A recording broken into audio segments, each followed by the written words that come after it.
আন্দোলন বাংলাদেশ ঢাকা মহানগর দক্ষিণ কর্তৃক আয়োজিত আজকের সম্মেলনের সম্মানিত সভাপতি নেতৃবৃন্দ, সকল স্তরের ভাইয়েরা আমার,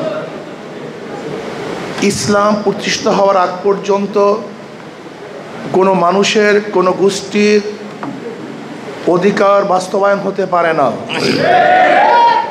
ইসলামই একমাত্র মানুষের অধিকার বাস্তবায়নের জন্য দুনিয়াতে এসছে। আপনারা জানেন, মুসলমানদেরকে আল্লাহ পাক বের করেছেন উখরিজাত লিন্নাস, গোটা মানুষের সাহায্যের জন্য, গোটা মানুষের পাশে দাঁড়াবার জন্য, গোটা মানুষের অধিকারকে বাস্তবায়ন করার জন্য। যেই সময় আরবের মধ্যে গোলামদের কোনো অধিকার ছিল না, ইসলাম আসার পরে গোলামদের অধিকার প্রতিষ্ঠিত করেছে। যেই সময় শ্রমিকদের কোনো অধিকার ছিল না, ইসলাম দুনিয়াতে আসার পরে শ্রমিকদের অধিকার বাস্তবায়ন করেছে। যে সময় মহিলাদের কোনো অধিকার ছিল না, ইসলাম আসার পরে সবচেয়ে বেশি মহিলাদের অধিকারকে প্রতিষ্ঠিত করেছে। যেই সময় গরিব মানুষের অধিকার ছিল না, ইসলাম এসে গরিব মানুষের অধিকারকে বাস্তবায়ন করেছে। যেই সময় কালো মানুষের কোনো অধিকার ছিল না, ইসলাম আসার পরে বেলালে হাবশির মতো কালো মানুষকে এত মর্যাদা দিয়েছে যা চিন্তাও করতে পারবেন না। বেলালে হাবশি হাটে জমিনের মধ্যে, পায়ের আওয়াজ আরশের মধ্যে। ইসলাম আসার পরে প্রত্যেকটা ধর্মের মানুষকে অধিকার দিয়েছে। ইসলাম আসার পরে শুধু মানুষ নয়, প্রত্যেকটা জানোয়ারের অধিকারকেও বাস্তবায়ন করেছে। ওমর ইবনে খাত্তাব রাদিয়াল্লাহু কি বলেছেন, আমার খেলাফতের আমলে ফোরাতের কুলেও যদি একটা কুকুর না খেয়ে মারা যায়, আমি ওমরকে জবাব দিতে হবে। আপনি চিন্তা করতে পারছেন, শুধু একটা বাক্য, যেখানে একটা কুকুরের খেয়াল মুসলমান নেয়, সেখানে আশরাফুল মাখলুকাতের অবস্থাটা কি?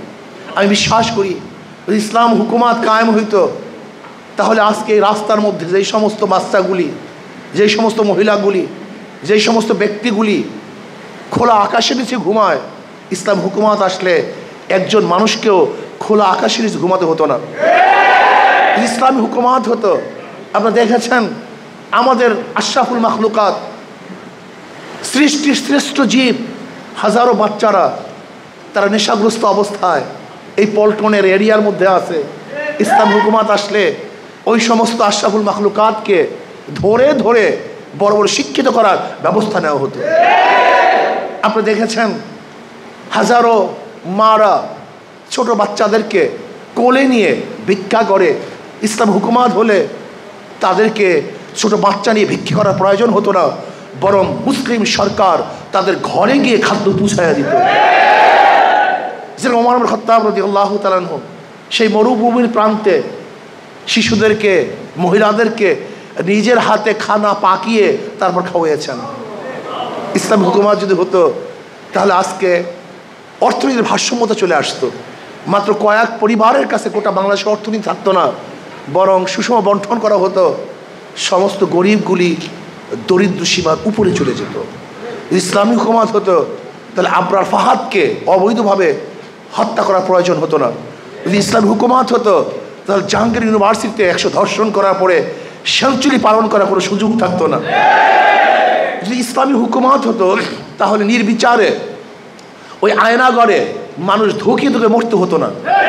যদি ইসলামী হুকুমাত হতো, তাহলে প্রত্যেকটা মানুষ তার অধিকার এমনভাবে বাস্তবায়ন করত, ঋষি, কামার, মজদুর, মেহতর, চাষি, সমস্ত মানুষ সাম্যতা, আশরাফুল মাখলুকাত সবাই সমান, তাদের সমান অধিকার ভোগ করত। কাজেই ইসলামী শ্রমিক আন্দোলনকে অনুরোধ করব, ইসলাম কি জিনিস, ইসলাম আসলে ফায়দা কি, লাভ কি, উপকার কি, এর সমস্ত মানুষের সামনে বুঝাবার চেষ্টা করুন। যদি বুঝাতে পারেন, তাহলে ইনশাআল্লাহ অবশ্যই মানুষ ইসলামের পতাকা তলে আসবে, সমস্ত মানুষ শান্তিতে বসবাস করতে পারবে।